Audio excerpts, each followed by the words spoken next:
the promise of a better future or an apocalyptic nightmare. Some see it as the greatest leap forward in human history. Others fear it's the spark that could end it all, while taking our jobs, increasing inequalities and ruining social relations. Artificial intelligence, a very real concern and hope.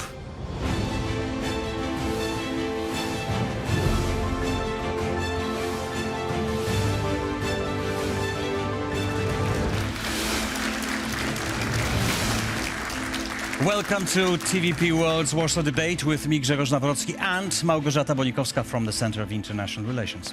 AI is definitely about our future, but that future is happening now, step by step entering our lives and making revolutionary changes. We fear it because it might replace us and disrupt the world we live in, yet we hope it may treat incurable diseases and give us more comfortable and exciting lives. But quite frankly, nobody knows what exactly is knocking on our door. And that knocking is getting louder and louder. Will it save us or kill us?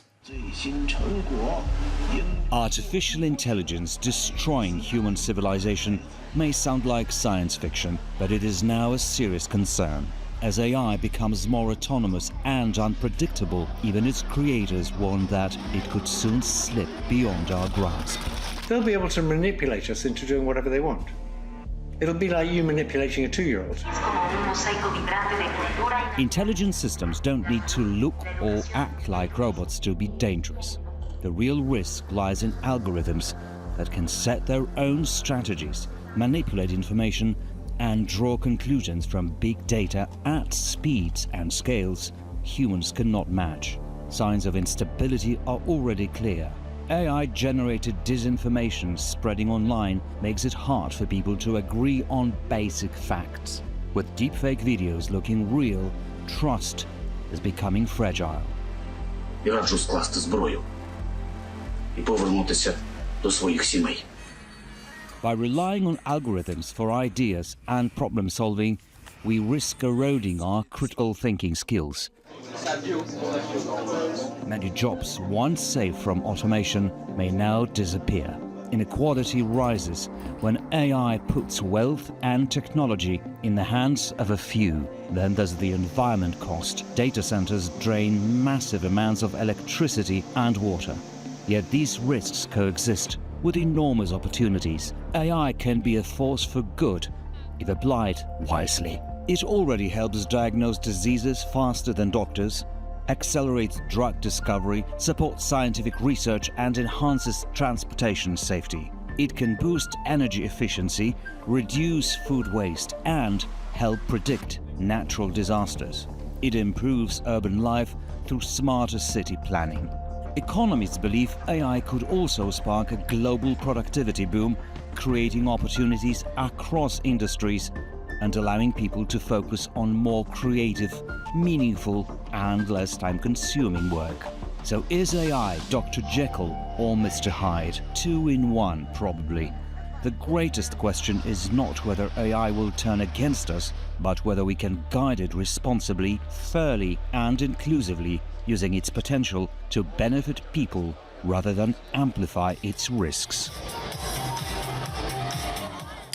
Well, Dr. Jekyll and Mr. Hyde is probably a good metaphor, except we know more or less about the nature of Dr. Jekyll and Mr. Hyde. We could predict their or his behavior. With AI, it's different because it's almost beyond our control. But there's something we know for sure about the future and our lives with AI in the future. Małgorzata Bonikowska with more on that. Indeed, we know trends, and maybe let's have a look on some of them. Let's start with the labor market. When we look at what we have today, 2025, as you can see, almost half of all work tasks, work given, is done by humans. Only around 20% by technology, meaning algorithms, robots, and in the middle, this 30% is a combination of both, right? The prediction by 2030 by World Economic Forum is that this percentage, human participation in the labor market, will be reduced by 15%, while technology will take almost 35%. I'm not saying it's good or bad. I'm just mentioning that we have to realize that slowly, slowly, the humans are pushed out. Well, of it's bad the for us. It's labor bad markets, for us. right? Okay, let's now look at demand by employers, which is also a very good indicator. That is a top 10 jobs description. As you can see, the list is all connected with technology, and especially big data specialists, fintech, engineers, AI and machine learning. So very sophisticated work. And the prediction is that from now to 2030, the demand will increase. Some of these professions by over 100%. So it's a good indicator for young people to just follow that. These are the jobs of the future. In the same time, it's always good to know which jobs are declining. And its top 10 ranking of declining jobs will be assistants, cashiers, but also creative jobs like graphic designers. Why? Obviously, AI is doing images even today. Or coders, IT coders. Not Which is so surprising, isn't it? Yeah, connected with IT, but not sophisticated. Today, AI is better. So it's good to know that.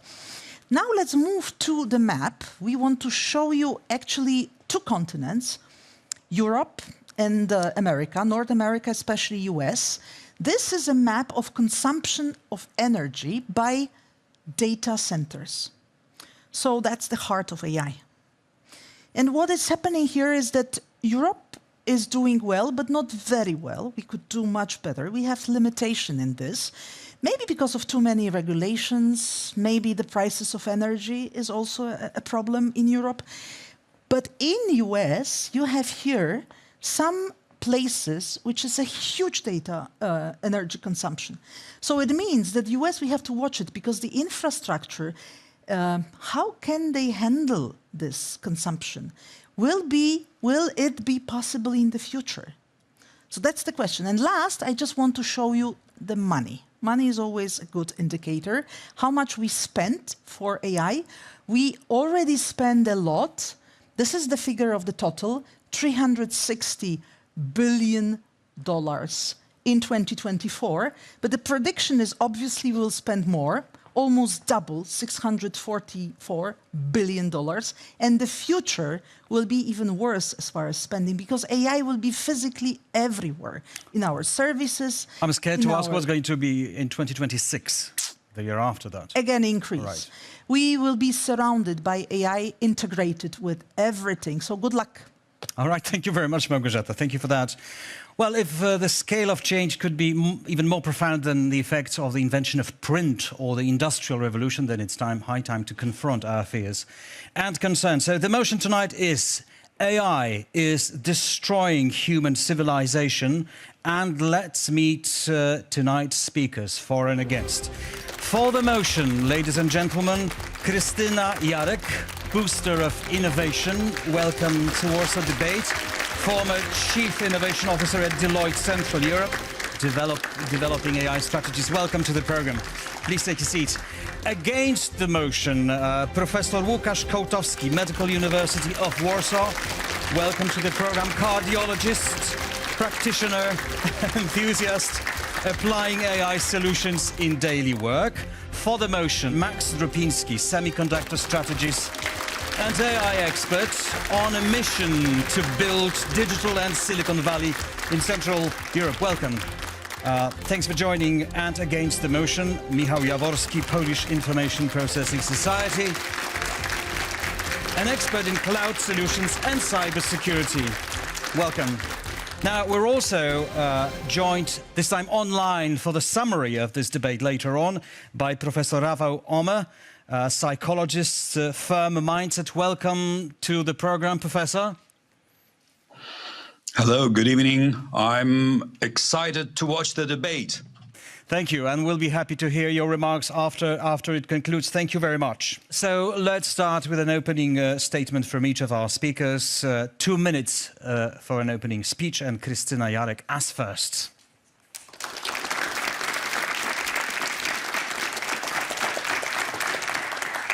Ladies and gentlemen, there is no question that AI will destroy us. it already started destroying us. Every day. It's not with war or, something, strange, but every time we delegate new tasks to AI, we are happy because we are thinking that it's easier. But there is a hidden cost of each prompt you are writing to AI. AI stops us thinking deeply. We stop questioning the answers we get. And the machine thinks instead of us, not with us. Recent study shows that when we are relying on AI, our critical thinking is lower. Our decision-making is weakened. And in effect, we lose our cognitive depth. So, what is the problem? The problem is that we are not increasing our creativity. We are getting an average idea. So we are not distinguishing ourselves. Another problem is focusing on automation and efficiency. When we are not looking for a new value, we are decreasing the number of entry-level jobs. What does it mean to our society? We cannot bring new leaders of the future. So I think that it's not about big revolution that destroy us, but when we are losing our trait that makes us human, thinking, feeling, understanding. So AI is slowly killing us. It's some kind of erosion. It's not, huge revolution. Every day when you are just putting a prompt, just think about that. Thank you. Thank you very much. Krystyna, Jarek. Now, Professor Łukasz Kołtowski against the motion.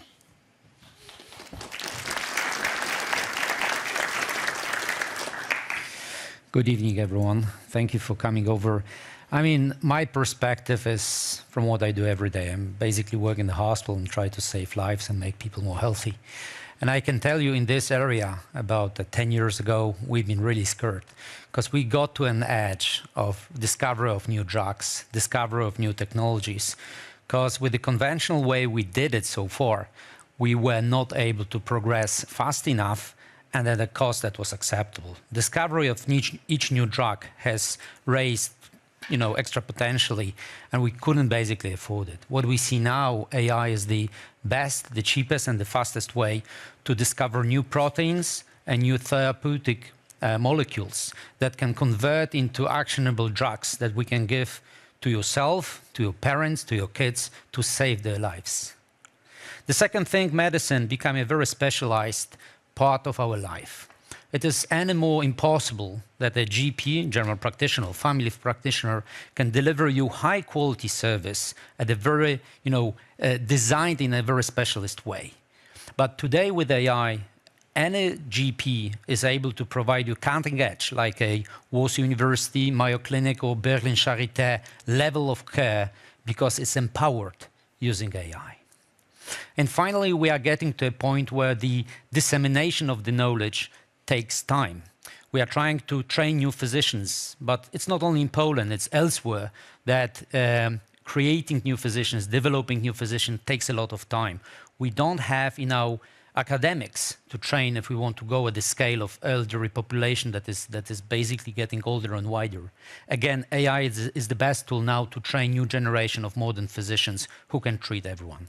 So I think before AI will destroy us, it will give us a lot of new health, a lot of happiness, and a lot of power to create new wealth. Thank you. Łukasz Kołtowski, thank you very much indeed. Now here's Max Dropiński claiming that AI is indeed destroying human civilization. Good evening, ladies and gentlemen. I indeed believe that AI can do both. It can both accelerate human potential and it can accelerate humanity downfall. It can, as a result, help our civilization to grow, but it can also kill our civilization. And it's all on us to decide. We're not deemed to any of those scenarios. It's in our hands to steer where AI and technology of future will lead us. We are standing at a crossroad. The AI and digital transformation is rewiring our civilization, is rewiring our economy, our lives, everything what we do. So we need to take thoughtful actions in order to inbuild good in AI technology in order to improve world going forward. If we'll not do it, it can destroy us. Thank you. Thank you very much, Max Dropiński. And finally, Michał Jaworski against the motion. Let me start with a question. Who of you here in this audience can program in Python? One hand, 2, 3, in fact, 4. In fact, every one of you can program in Python. Because with the use of AI, you can open the new frontier. You can just ask AI to create for you the code. Not asking all these 4 people here in the audience to do this for you, but you can do that. I'm not very good at drawing. And I can ask AI, OK, please draw me a picture. And I can describe what is on this picture, what are the emotions of the people on this picture, how they should, what they should wear, etc., etc. This is expanding my creativity. And AI in this way is very democratic because each and every one of you can use it. So we can improve our productivity, we can do things faster, and we can use in everyday life, but just like Łukasz said, there are also people who are doing this for really crossing the barriers, going with the new things, completely new things, because just people without these tools cannot go any forward. So this is not killing our civilization. It's bringing to the new level. Thank you very much. Thank you very much. It's Michał Jaworski. Now, let me start with a few quotes on that. It endangers minds and disturbs society. It does more harm than good. Its influence corrupts children. We care about our children, don't we? It is filling the world with false and subversive ideas. Sounds pretty fresh, doesn't it? But in fact, these are quotes from 15th or 16th century ancient authors about, what about? About print and books. So my first question is, are we in exactly the same situation, criticizing AI today in 2025 as they were back then in 14th, 15th, 16th century? I will say first, sorry, because then was the print started the revolution with witches. So this was, the starting point was, printing books, writing that women are bad. And people were not using critical thinking. This is what I mentioned earlier. So we can just make the same what happens in the history, and it was really, really bad for our humanity. Maybe we are, but yes, please. Well, let me comment on that, because this is a very good example. Because if you look at the countries who benefit the most on the printing revolution, it was not Germany where it was invented. It was Netherlands. And if you look later then, so the Netherlands, just because the people could read and write, they were growing much faster. They developed into first European power and then global expansion. And finally, so the analogy is there. The analogy is there. So this is not only that we have technology, but they were using technology. So that was the key. So are we being too catastrophic about what we think about artificial intelligence? I don't think so. So let me also refer to what Mr. Professor said about the democratization of AI. I indeed agree that AI is a democratic tool now, but why is it democratic tool now? Because we inbuilt democracy while we are creating this technology. We've been creating this technology for over 40 years already, but only in the last couple of years it became popular and available for almost everyone. But in the last couple of years, multiple companies and institutions were thinking how to democratize it, and they created a model of open source communities, open source tools in order to be accessible for many people and to be democratic. How can we talk about democratic digital sphere or AI if it's really in the hands of very, very few people, big tech giants? It is and it's not. It can become even more it is as democratic as it is today because of the actions we took in the past thoughtfully. And we can make it even more accessible for everyone if we'll thoughtfully work on it further. So it's not that it's owned by only a couple of companies, but if we'll not but they control it. But they do control it. They are responsible for algorithms, aren't they?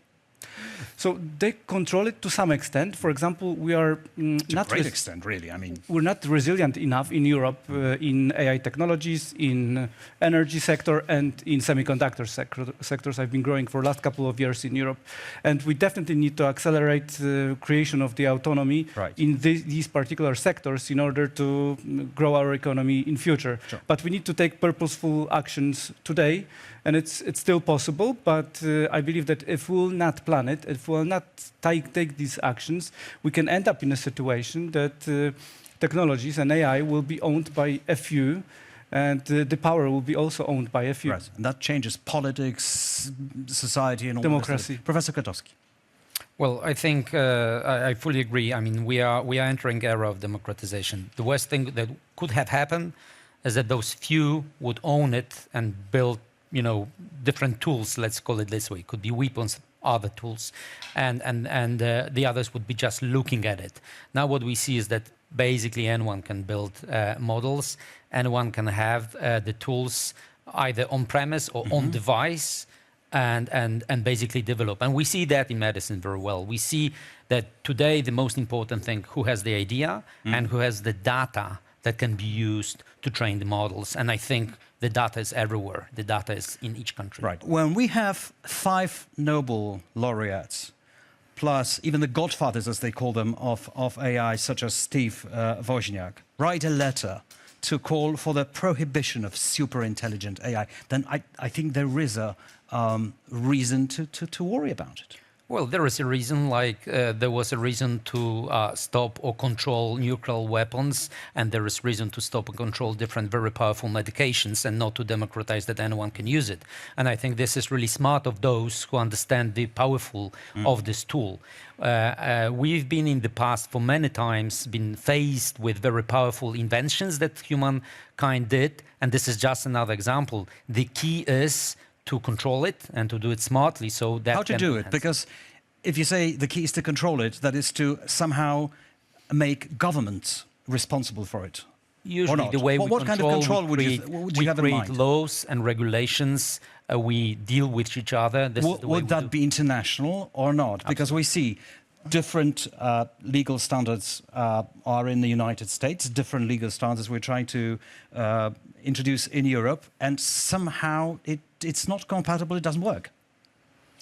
Well, so let me comment on that, because that's really important matter. This type of calls, like you mentioned, it's great to go to the broad audience to tell that something from the position of expert, they are afraid of something. But at the very same time, it couldn't stop the use of AI for many bad actors. And they will do that, well, whoever will sign this calls, whoever will sign these letters. And we can see this because we have all this discussion about the deep fakes, etc., but using AI. And there is a lot of discussion about this. So we cannot stop this tsunami that is going on. Is there anything we can do? Yeah, we can try to civilize, to make the regulations and to find out what is the best. But if you think that we can stop it and just say, okay, world, please stop right now and let's have a pause for 2 years, it will not happen. And once again, what I want, this example... But look, so many smart people who are really experts, actually called for it. No, but from our discussion, it was, okay, just like you said that there was no future leaders. Of course they are. They are different than us. Yeah. but they are, because they will be very familiar with these tools. What I'm calling to all of you, all the people who are listening to us now, use it. Because if you stop using, this is situation from the 17th and century China, when they stopped using inventions because they were saying we don't need it. What's happened 100 years later? You're talking to young people. Yes, please. And I will add to, I think that it's impossible to stop when you look at the geopolitics and what makes China, India, or Arabic country focus right now. This is the artificial intelligence. This is the new gold, new source of income. And especially when you look at the politics of India and China, this is, very strong. China is even openly saying that they are focusing on usage of AI to do bad. So innovation, we're focusing... Most of the people in the audience are young people. What kind of world are they going to live in? Even today, digital world is actually making our lives more difficult. Polarization, atomization, fake news. Even at this stage, what guarantee do we have that AI is going to make it any better? We have absolutely no guarantee, but I think we can make efforts to do that. And if we cannot stop something, we have to join it and we have to befriend it.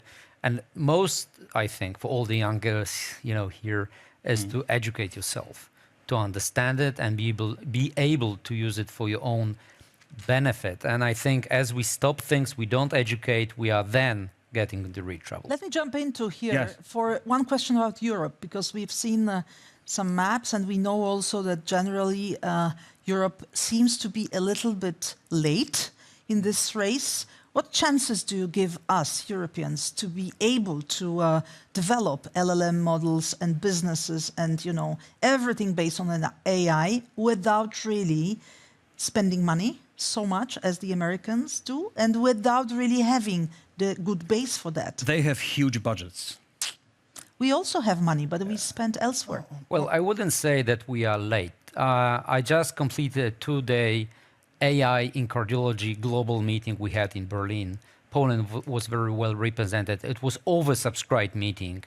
And that was meeting that I would say was the largest in this area organized so far. I think for us, it is actually to jump in and to try to be the leaders. As I said, the most important thing is data. The most important thing is working together on a common goal.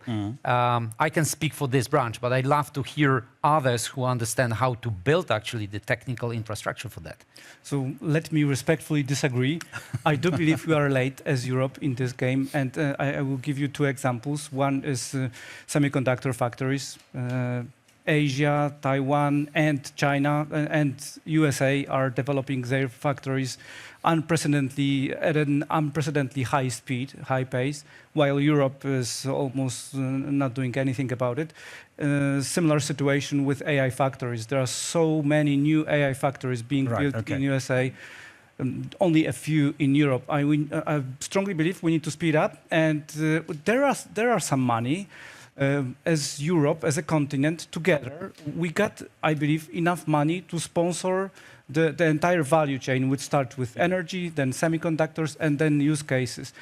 And I do agree with Mrs. Professor that we're at this point where we can start standardizing use cases, AI use cases, and access global markets, and own the IP, and then really grow our economy based on that. Are we tying the hands of our entrepreneurs in Europe with regulations?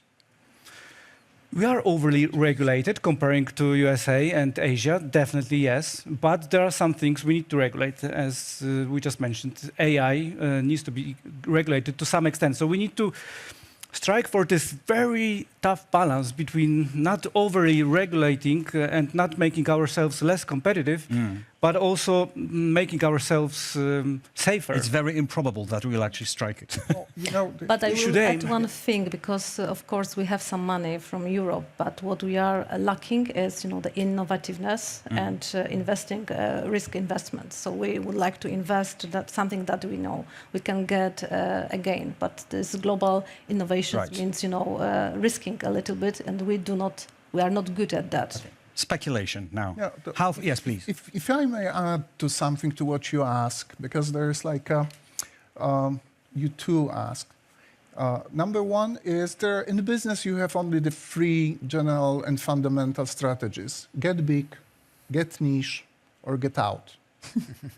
So yes, we are late. were deadly late, but not that deadly not to go for niche. Yep. And if, just like Professor said, just any moment, any branch, any specialty, and we may be the best in the world. That's one. And the second with the regulation, is it over-regulated? If you separate silos and you're saying, okay, personal data protection, AI, cybersecurity, all those things separately, it's absolutely great, but they're coming in common. Speculation alert. Question. How far are we from this superintelligence singularity that we won't be able to even comprehend, understand, control, or anything? That just AI will be working on its own and perhaps will make us redundant. A year, a couple of years, 5 years, 10 years, 100 years? Well, I can again speak for medicine. We've been doing multiple projects and scientific research on finding out how free we can let AI go, and we are far, far away. But on the other hand, we need to understand the exponential growth of the tools itself. But still, when we speak with patients, when we speak with the population, everyone is saying we want to have human in the process. So again, it will depend on the branch, and it will depend on the industry, and it will depend on the culture in which it's used. Why is it then that Stephen Hawking said once that AI could actually result in human extinction, something doctors wouldn't like to see, would they? Absolutely. Well, there is a thought behind it, I guess, because this is a little bit what Elon Musk said as well. We need to develop AI in such a way where it will understand that human is absolutely necessary for it to survive. And like any weapon that you develop, it can kill you, but any weapon can also make you stronger. So I think, again, this is another thinker that is very strongly pushing us towards the security and the ultimate goal, why we do it and how we do it. I fully agree with that comment, and I do believe that we got some influence in the way we designed the technology, and we can make it more probable to be used for good reasons. We can inbuild good into technology. We will not prevent 100% of harmful use cases, but we can decrease the number of harmful use cases by a proper, thoughtful design of technology. Time to open the discussion to the floor.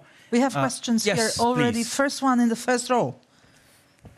Introduce yourself. Okay, yes, my name is Patrick Lumumba. My question to the panelists opposing AI, don't you think that right now we have different problems that AI is trying to solve right now, and we should actually embrace it and move on with it?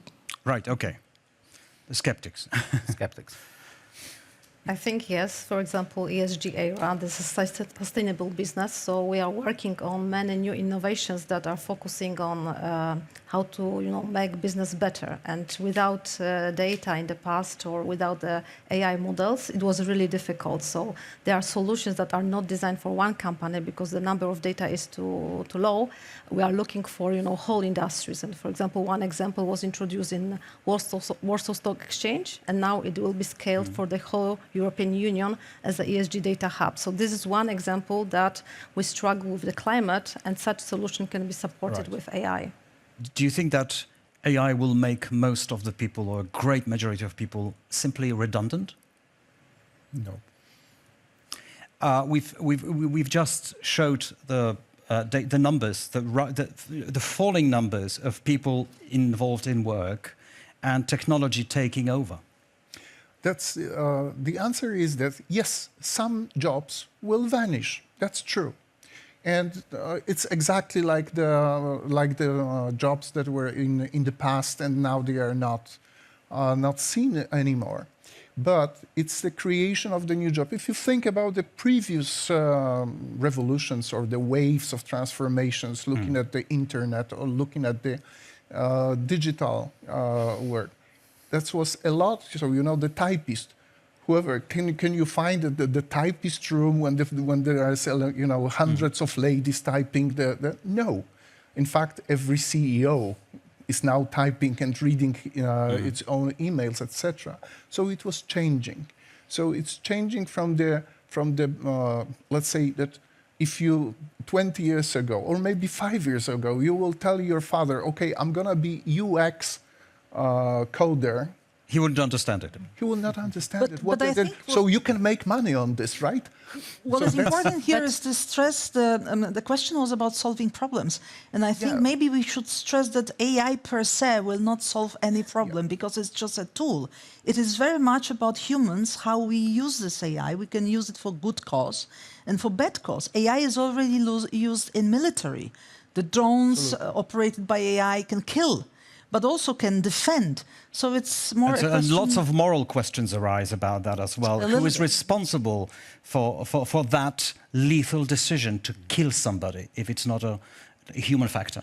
But the idea of solving problems is a good one because we forgot that all this should be about solving our problems, not just per se technology. Yes, but at the same time, it creates other problems. Yes, so solving one cohort of problems and creating another one. Okay. But I think that it is good what Małgorzata mentioned. The benefits, not benefits, but the third countries, the developed countries, gain a lot from AI because there is lower cost of distributing help or education or health, and it solves problems that we do not have money enough to focus on. So this is, and I think that mentioning about what you mentioned earlier, we are entering exponential change, and it means that if we think linear. So like in the past, there was, new jobs and old jobs and so on, and it will be, similar. But this is an exponential change. If you are introducing AI into organization, it's like a tsunami. It's like it's not like 5% or 10%, but this is the question how to redesign what we are just doing right now. Okay, we've got a tsunami of questions, I believe. So let's go back to to our audience. Could you please stand up and introduce yourself? So my name is Olivia, and I have a question for the motion. So I think we can all agree that it doesn't matter if something is hypothetically good or hypothetically ethical, but it only matters how we use it. And I think we can all agree too that people are full of greed, are full of laziness. And my question is, can something be done to stop this process of humanity destroying itself with use of AI? Right. Okay. Can artificial intelligence save us from our nature? So, I'm very old. I'm 2,000 years old, and I still remember the same question somewhere around when the Rome was falling. So the people were asking exactly the same question. So because you are asking this, that means that you are thinking, that you have feelings. And this is also to show how flexible are human beings, how flexible is our so far, because she's not brought up on artificial intelligence. The intelligence quotient going down because of AI as well. I'm sorry to be so pessimistic. No, well, okay, that was the internet 20 years ago was exactly the same. Okay. And 40 years ago it was the television, because the young people was sitting in front of the TV set and were spending hours and hours and hours. So they were becoming stupid, and there would be no such leaders like we have today, just because of the television there. Sorry, I'm in the TV, right? So that's a very good question, but I have a very deep belief that we as the humans, as a civilization, as we all the matters that are important for us, for the Western, I mean, from the Western point of view, it will prevail, it will win. Okay, so we're talking about psychology now. Dr. Kołtowski, Professor Kołtowski, perhaps AI will give us immortality. Well, this is something that I wouldn't say it's obvious, but definitely it's putting us much, much closer, especially in the third world country, again, the countries where there is high poverty rate. I believe AI is able to bring education. It has time to develop skills. It has time to provide the good care. Not directly itself, obviously, but basically using the means that there are. And I think this is something that will put us closer to being immortal. It will increase our health status. Today, most of the civilization-related disease is because we don't have time to run every day, to take yoga, to eat healthy, and make all those choices. We are saying we'll lose jobs, but we are working 12, 14 hours a day. It's actually completely opposite. We desperately need someone to give us more time to take care for ourselves, which we don't, and I think AI can do it. And AI can do it, in your opinion? Yeah. Would you agree with Professor Kołtowski? I agree that we can employ AI to do good things. And coming back to the previous question, it's all on us, on our choices, where we'll use technology and AI, where we'll deploy it, where we'll leverage it. It's we who decide how we'll use this technology. No, but that would be my question. Is it us to decide, really? If we base our choices on artificial intelligence or digital world, social media and so forth, perhaps the margin of our choice is getting more and more and more limited by algorithms managed by those 4, 5, 6 guys somewhere in the Silicon Valley. But is it so? I think what we just heard, the problems that needs to be solved must be identified by us. And we have to use the tool to solve them. If we rely on AI to identify the problems, it might happen, we would become the problem, which we don't want. Okay, we've got a biological intelligence here and in the audience. And we have also one more question here. Yes. Hello, I'm Jarek. I have a question for the panel. In the intro clip, there was a topic about inequality. There's a very high chance that a huge group of the people are getting marginalized by the use of AI because they are getting unemployed, they have no jobs, and that can lead to the risk of being irrelevant to politics, to democracy. That can be a huge risk. How can we as governments, as people, as democracies prevent that? Take care of that risk. Okay. Yes, we've mentioned that before, but yes, let's dwell on it. I would completely disagree to that. Up until now, to get high quality knowledge, you had to learn how to read, you had to go to high school, you had to complete your university, and only then you were allowed to read those, let's say, books, go to those meetings and conferences and get that knowledge. Today you open ChatGPT, you ask the question, you get the answer. If you don't understand it, we'll have time and all the passion to explain to you the most sophisticated Professor, problems. do you know what percentage is wrong answers from AI, from ChatGPT? It's anywhere between 60 and 70%. It's quite a lot. When you didn't know, you realized probably you didn't know.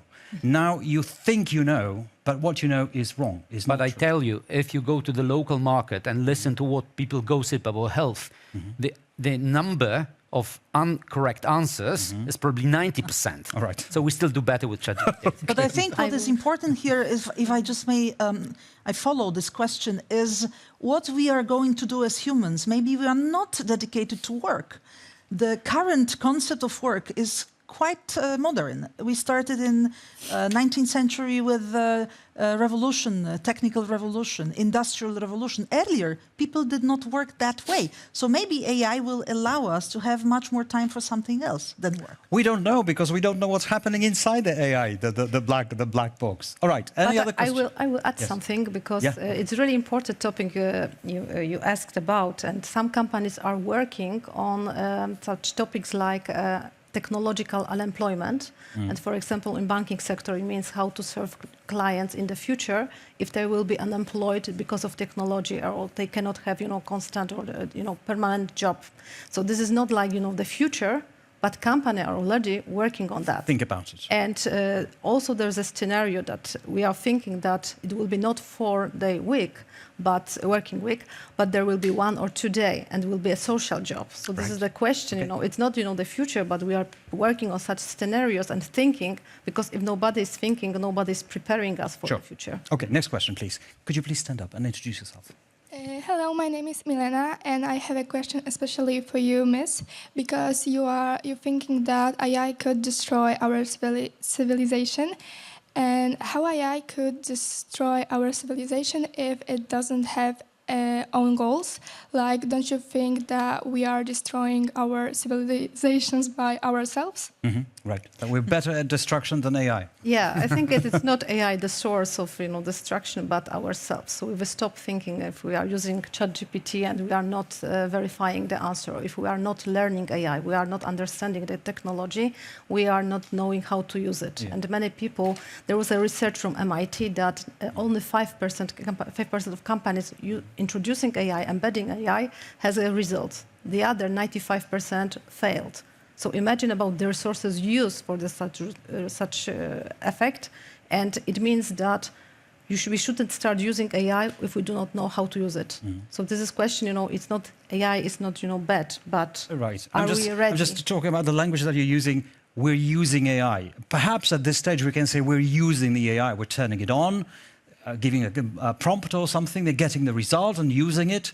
But there might be a moment when actually AI is using us, because we won't need any prompts. It will make decisions on its own in a way. But maybe the question would be how to become, thanks to AI, a Homo sapiens plus, meaning a bit more sophisticated species, just to be able to use it well for our own good and for all the other species on Earth. And that is the right question, you know, in what way, where is this line to apply it in a right way, not in a wrong way, right? There was a great research connected with the masters of Go play. And within 16 years from 1950, the average results were very similar. In 2016, when the AI was winning for the first time, and the AI was not using, you know, the past pattern, but started inventing new way of playing the game, the masters starting, you know, working, collaborating with AI, and the average of results grew up. So it means exactly, you know, it's something that you can be human plus. Okay, there are arguments on both sides, but there's been hardly anything in history that leaves us with so many questions. By definition, our ignorance about the workings of the black box of AI is a chilling. Now, a wrap-up of today's debate from Professor Rafał Omer in conversation with Małgorzata Bonikowska. Hello again, Professor. So what is your idea? Will AI destroy human civilization?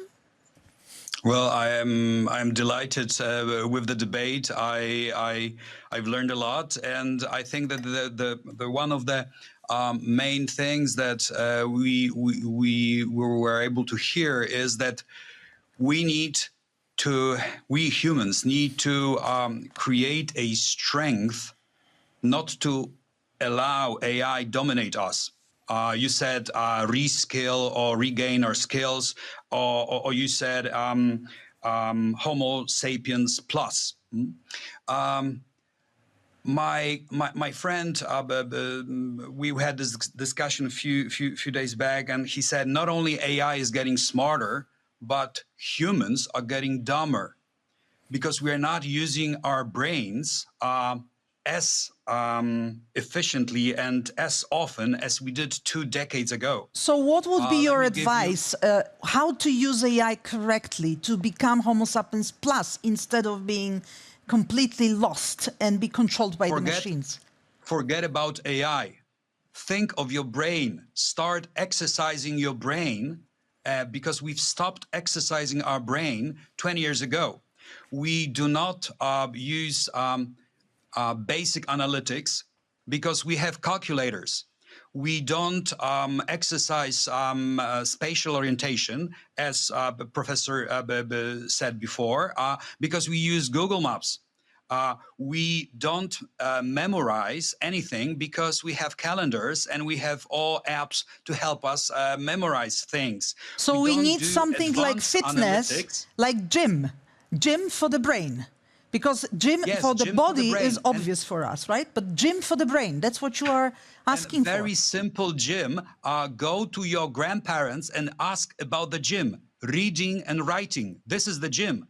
Reading articles, not reading news, not reading memes, but reading books, because this enables advanced analytics. This is number one. Number two, writing things, not writing text messages, but writing memoirs, writing diaries, so that, because reading and writing is Who will read it, decoding. Professor? See? Who then will read it then? Don't use ChatGPT to ask what you need to do tonight because you have no idea. Create your imagination instead of asking ChatGPT for this. And last but not least, use this magical drug that enhances computational power of our prefrontal lobe, which is our main calculation system. And this magical drug is called oxytocin. This is this hormone that is produced when we meet other people in physical distance, and it increases computational power of our brain. So stop being closed in our rooms, watching news on screens. Go out and meet your friends. So actually, for you young people in the audience, this may be kind of new, but for your grandparents, they would say, oh my God, what is this guy talking about? Everybody's doing it. So we have to go back to the roots. We have to play together, talk together, chat together, meet in the restaurant together. But one question at the end, I want to ask you, do you think humans can have problems, psychological problems? You are a psychologist. With robots, with algorithms in the future. We have cinema suggesting that. We have several films which give us this projection that people can fall in love with with systems, or people can be controlled somehow emotionally. This is the biggest misconception, that it was produced by Hollywood movies and is taken by plenty of people here. AI will never be able to experience emotions. Artificial intelligence will never have emotional intelligence. But we have emotions. For the technical reason. That is the problem. Artificial intelligence is written in a binary code, and emotions cannot be reflected by binary code. They could be reflected by quantum physics, but not by binary code. But so what about now?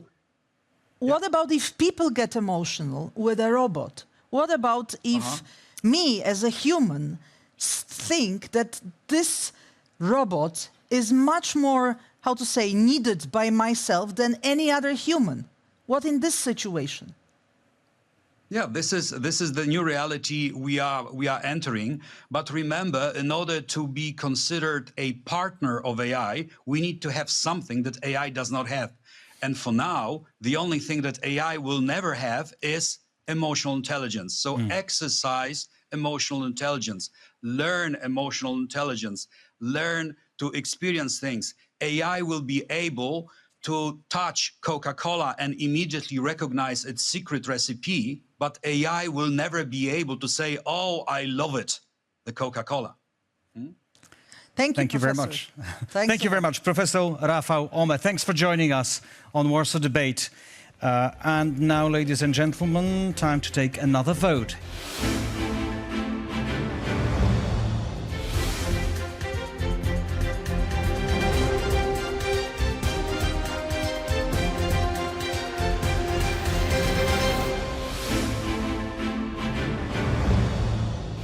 Okay, we've got the results already. When we started, it was 28% for and 72% against. Now it's changed completely. It's 54% for the motion and 46% against the motion. So it's a huge change among the audience. Thank you very much for joining us. Thank you for your great effort. Apparently that was a good debate. Now we all stand at a crossroads between the extraordinary promise and profound risk of AI. But we want to believe that whether AI ultimately kills us or saves us is not a question of destiny, but of the choices we make right now. But we need caution. We need to pair technological progress with ethical responsibility. That's number one, step number one, if we want AI to become a powerful force for human flourishing. Indeed. That's it for tonight. You can find this and much more content from the region. Just follow us on tvpworld.com and on our social media. Thanks for joining tonight. Goodbye. Thank you. Thank you.